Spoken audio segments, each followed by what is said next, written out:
Hello, hello, my loves, and welcome back to this week's episode of Embodied Divinity, where we explore the sacred, the messy, the everything in between. I'm your host, Nikayla Mariah, and today we're diving in to the dance between desire and freedom. I'm laughing because it's super annoying for me when Source sends me these themes because it's always followed by an experience that directly correlates to these teachings, and it's not always so pleasant. So, yay. Today, we're going to explore how desire can inspire us, how it can expand us, but also how it can trap us when it's paired with attachment. I'm going to be sharing some of those experiences I just mentioned and some insights that have a really tender spot for me. As we move through this episode, my intention is to hold space for your own reflections, offerings, and offering tools and wisdom to navigate this delicate balance between desire and attachment in your own life. So, before we get started and get into the juicy stuff, let's breathe together. Deep inhale through your nose. I don't know if my brain's going to let me talk today. And an exhale through your mouth. Let's do that one more time. Big deep breath in through your nose and a big exhale through your mouth.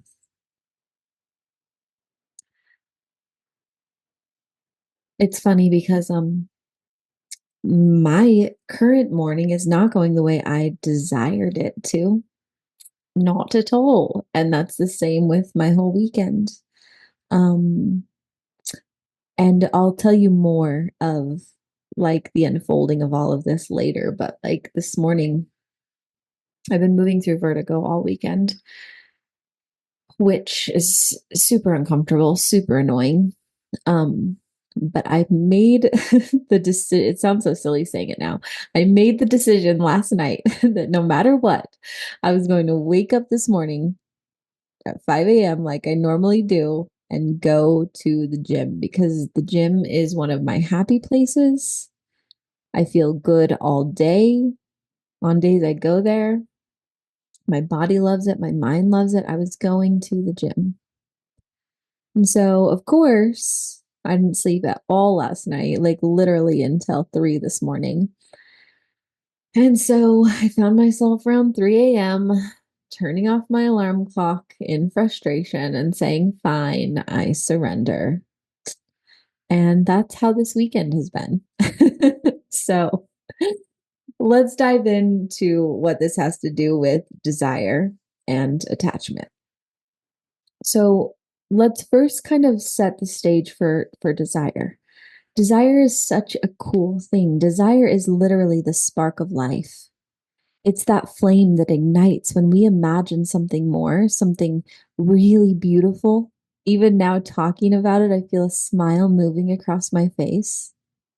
Without desire, we wouldn't dream, we wouldn't create, we wouldn't grow. Desire is what allows us to expand beyond our current reality, to envision love, success, creativity, and purpose. I'll be the first to say I have deep desires. I desire partnership, the kind of soul deep connection that feels like home.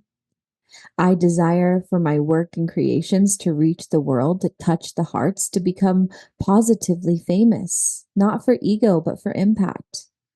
And these desires are not wrong or bad. In fact, they're part of what makes me human. And yet, in some ways, they've also been the source of some of my greatest suffering. Last week in yoga, before the vertigo hit, Source showed me something so incredible. As I moved through the poses, my mind wandered to those desires. And in that quiet, sacred space, Source gently revealed how my attachments to those desires were pulling me out of presence. It wasn't the desires themselves that caused pain, it was the way I was gripping to them so tightly, believing that my life wasn't okay without them. And it makes me emotional because anytime I feel into that gentle, loving nudge from Source, it just moves through my whole body, saying, come back to your truth. Does this experience resonate with you? The experience of attaching your happiness to something in the future, believing that only when you have that partner, that success, that dream fulfilled, you'll finally be complete. Take a moment to sink into that and notice anything you might be really clinging to in the form of desire.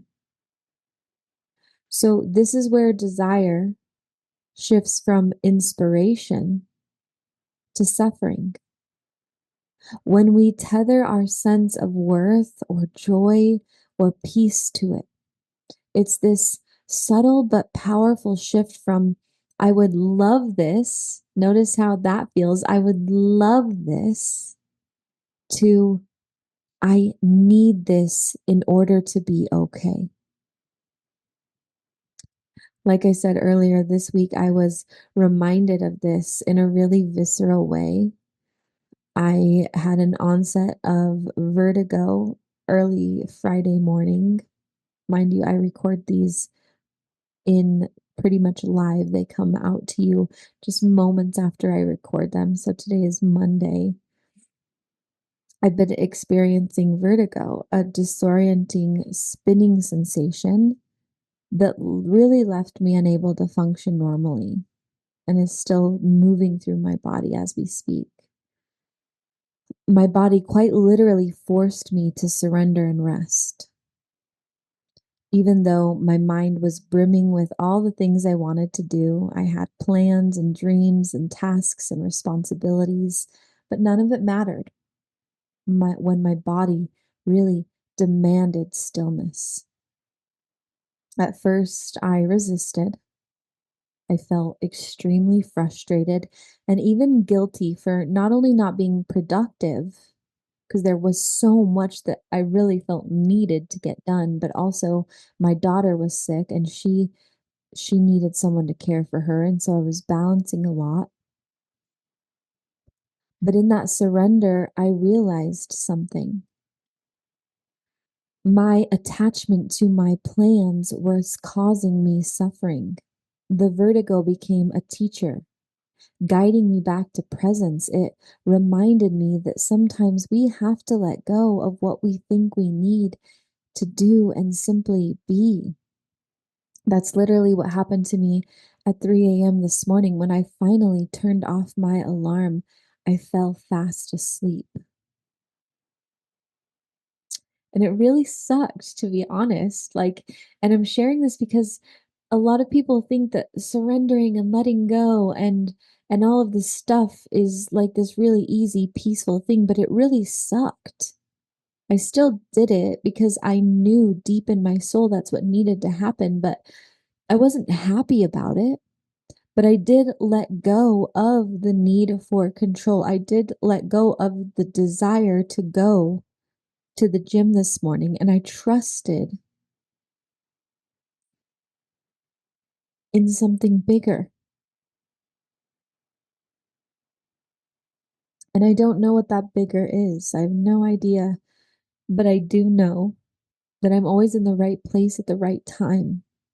And I do know that I would much rather set down my weapons and stop arguing with life happening for me and simply be in the moment of what is here and now and letting that be enough. And the essence of attachment really pulls us out of the here and now. It robs us of the peace that is always available in the present moment. Can you imagine if I was still hung up on not being able to follow through with my plans? I might not even be sitting here recording this right now because I would be in such a huff. But instead, I got some sleep. Probably not enough, but I got some sleep and I woke up and I met some of my responsibilities as an only parent. And then I came down here to my beautiful office to chat with you, beautiful souls. And it does feel beautiful and it feels perfect and it feels true. So, how do we hold our desires? Because remember what we said at the beginning, desires are really important in the human experience. But how do we hold them without letting them control us? How do we keep the spark alive while staying rooted in the present? Here are 3 things that I came up with that I really think will help. Number 1, we get to acknowledge and honor our desires. Notice at the beginning, I told you very clearly some of my desires. We get to honor and acknowledge them, say them out loud, write them out, tell people about them, whatever you desire. Desire isn't bad. It's okay to want love, to want success, abundance, and any other beautiful thing. Write them, speak them, meditate on them. Allow yourself to feel the joy and excitement they bring.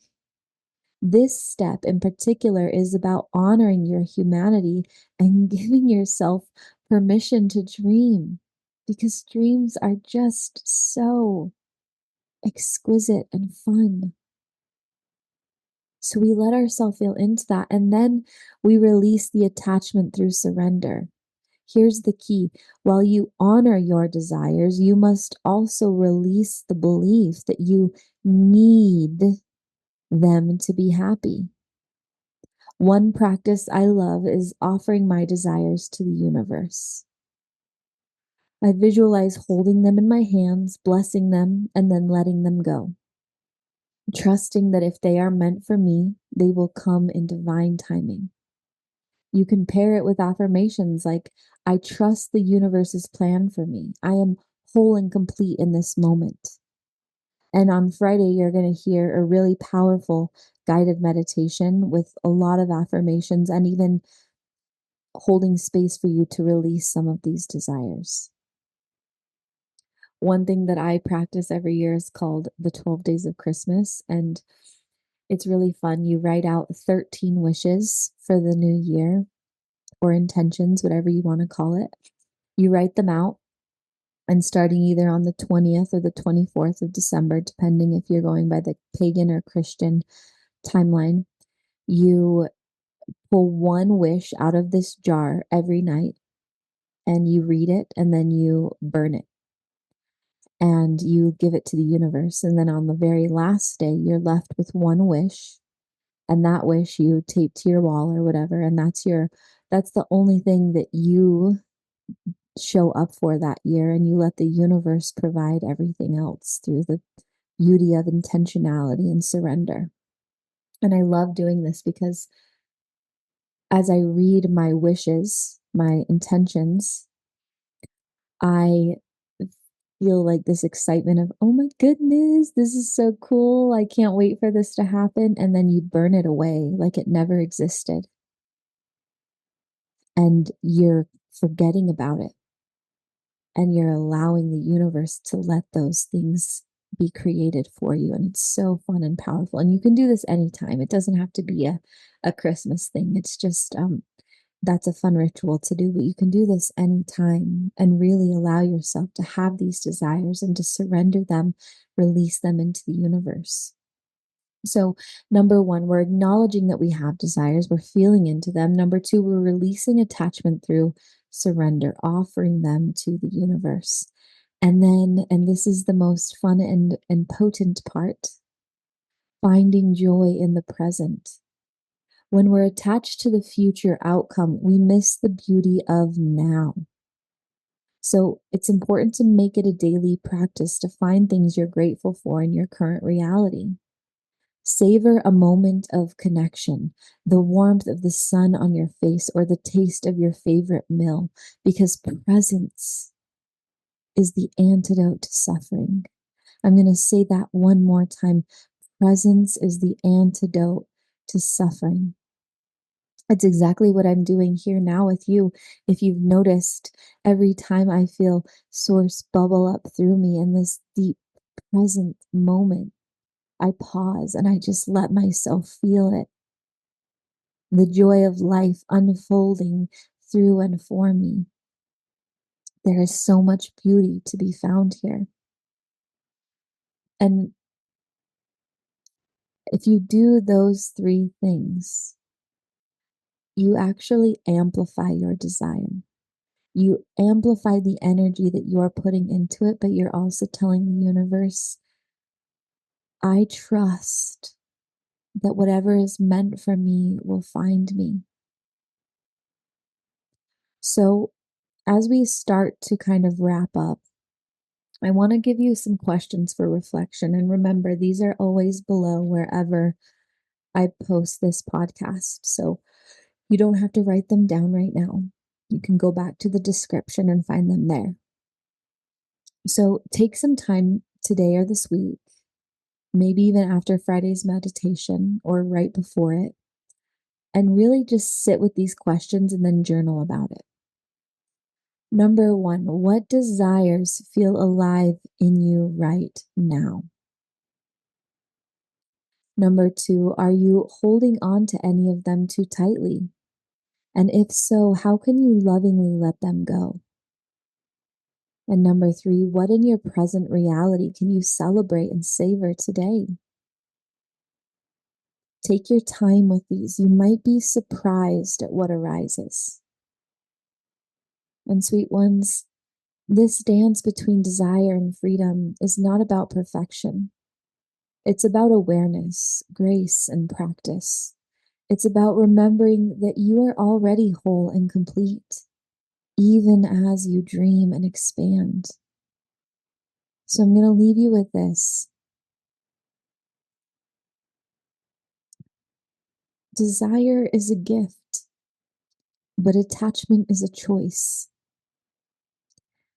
When we let go of attachment, we create space for joy, peace, and alignment with the divine flow of life. May we all learn to hold our desires lightly, trusting that what is meant for us will never pass us by. Thank you so much for sharing this sacred space with me today. It means so much that I can sit here and be in presence with you and move through these experiences of life as a collective. If this episode resonated with you, I'd love to hear. Maybe share it with someone who might need to hear it. And I look forward to bringing you a powerful guided meditation this Friday. As always, breathe deep and plan on miracles.